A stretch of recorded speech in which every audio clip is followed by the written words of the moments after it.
Gawa pala tayo ngayon ng Rebel Bars. Bale, mag-melt muna ako ng butter sa mahinang apoy lang.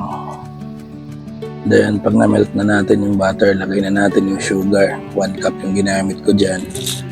Then, maglalagay na rin ako ng 2 egg. Nga pala, pag naglalagay kayo ng egg, gumamit muna kayo ng separate bowls. Doon yung biyakin yung egg, huwag nyo gagayahin. Sira ulo kasi ako. Naglagay rin tayo dito ng baking soda tapos vanilla extract. Haluin lang natin mabuti hanggang sa wala na yung mga buo-buo. Tapos gagamit tayo dito ng whole rolled oats. Pwede rin kayong gumamit ng instant oatmeal o paghaluin nyo. Depende na yun sa inyo. Nagamit rin ako dito ng 2 cups ng all-purpose flour. Then mix lang natin mabuti yan. Nga pala wala nang apoy yan kanina pa simula pagkatunaw ng butter. Haluin lang natin to hanggang sa mag-form na siya into cookie dough. Hanggang sa wala na kayong makitang harina.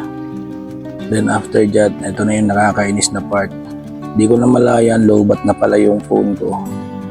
Hindi na siya na-record. So lalagay ko na lang dyan yung ingredients ng chocolate mixture natin. Paghahaluin nyo lang naman yung condensed milk tsaka yung chocolate at butter sa mahinang apoy hanggang sa mag-melt ng ganito. Nga pala yung pagtikim mo yan, hindi kasama yan ha. Then after yan, fast forward na lang natin. Spread lang natin yung cookie dough natin sa ilalim. Magtira lang kayo ng gagamitin nyo para sa top naman mamaya. Then after nyo ma-spread yan, siguraduhin nyo lang na pantay ang pagkakaspread. Tapos lagay na natin yung ating chocolate mixture. At tapos spread lang din natin yung chocolate mixture.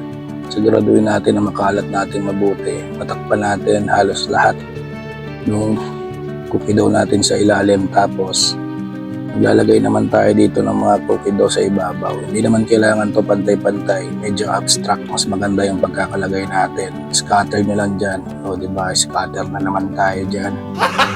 Then after nyan, bake na natin to ng mga 45 minutes in 170 degrees. Then after natin mabake, kinabukasan na nga pala to, na chill ko na rin to overnight. Medyo time consuming talaga ang paggawa niyan. O ang pagbe-bake naman talaga ganoon. Medyo time consuming siya.